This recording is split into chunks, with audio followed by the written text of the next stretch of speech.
Who is the cannibal dragon? House of the Dragon's most terrifying wild dragon explained. Warning, spoiler warning.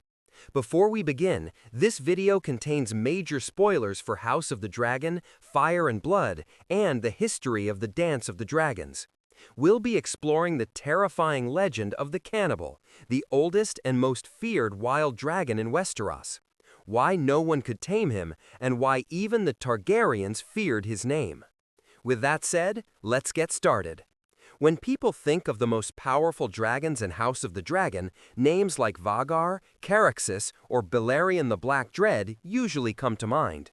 But hidden away on Dragonstone lived a dragon so terrifying that even the Targaryens largely left him alone. He had no rider, he obeyed no king, he fought for no side. And unlike every other dragon, he hunted his own kind.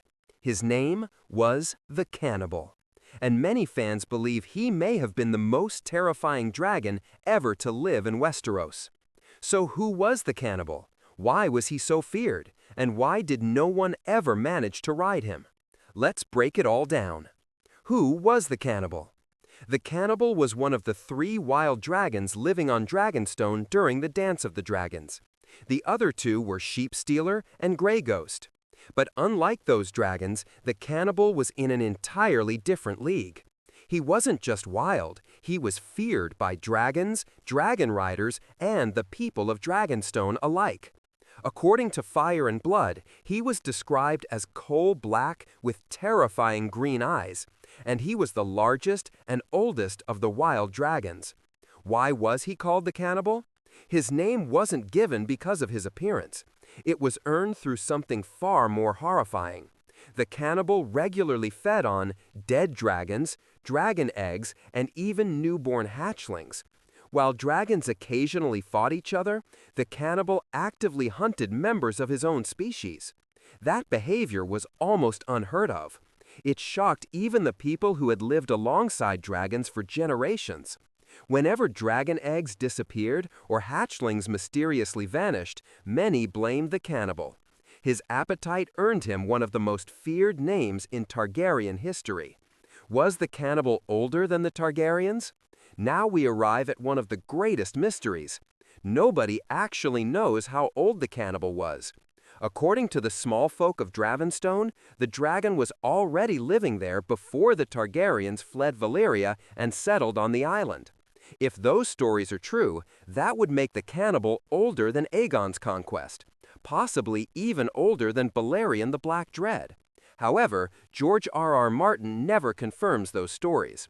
They're presented as local legends rather than historical fact. Some maesters dismiss them, others believe there may be truth hidden inside the myths. So while the Cannibal could be one of the oldest dragons ever recorded, his true origin remains one of Westeros's greatest mysteries. Why didn't anyone ride the Cannibal? Throughout Targaryen history, many dragons accepted riders. Some even bonded with complete strangers. But not the Cannibal. He rejected everyone. Several people attempted to claim him. None succeeded. Some never even reached him. Others paid with their lives. The Cannibal wasn't interested in serving humans. He wasn't raised in the dragon pit. He wasn't bonded from birth. He had spent his entire life surviving alone. That made him completely unpredictable. How powerful was the Cannibal? This is where debates begin. Could the Cannibal defeat Vhagar? What about Caraxes or Vermithor? The truth is, nobody knows. The books never give us a definitive battle, but they do provide clues. The Cannibal survived for decades without a rider. He defended his territory against other dragons, and he lived long enough to become the undisputed ruler of Dragonstone's wild dragons.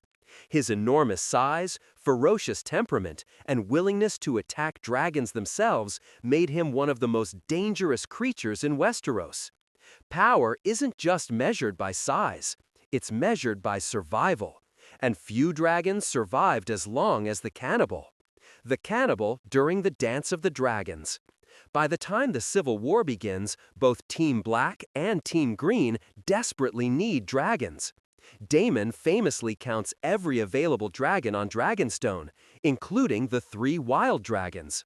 Naturally, people wondered whether the cannibal could be claimed. The answer quickly became obvious. Trying to ride him was almost impossible. The risk simply outweighed the reward. Even during a war where dragons decided kingdoms, the cannibal remained completely independent. He belonged to no banner, no crown, no family, only himself. What happened to the cannibal after the war? Perhaps the biggest mystery of all is how his story ends. Unlike many dragons killed during the dance, the cannibal doesn't receive a dramatic death. Instead, after the war, he simply disappears from history. Some believe he flew away from Dragonstone forever. Others think he died somewhere no one ever discovered. George R.R. Martin deliberately leaves his fate unresolved. Much like Sheep Stealer, the cannibal becomes part history, part legend. No one truly knows what became of him. Will the cannibal appear in House of the Dragon? This is one of the biggest questions fans continue asking. The cannibal has already been referenced in the series as one of Dragonstone's wild dragons, but whether HBO gives him a major on-screen role remains uncertain. The television series has already changed several storylines from Fire and Blood.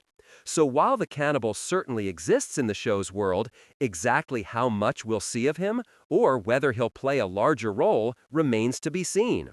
That uncertainty has only made fans even more excited about the possibility of his appearance. Why is the cannibal so fascinating? Unlike Vhagar, he never fought for a queen. Unlike Caraxes, he never formed a bond with a legendary rider. Unlike Syrax, he never lived inside royal castles. The cannibal represents something far older, far wilder. He reminds us that dragons aren't simply weapons created for kings.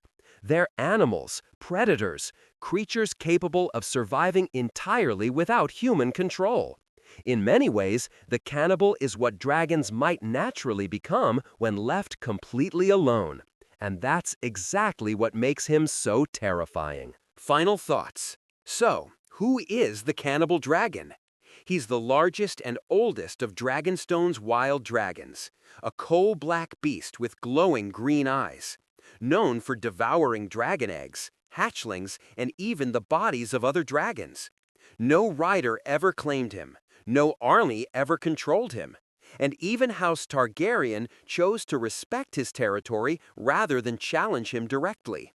Perhaps that's why the cannibal remains one of George R.R. Martin's greatest mysteries. He doesn't need an epic battle or a heroic rider to become unforgettable.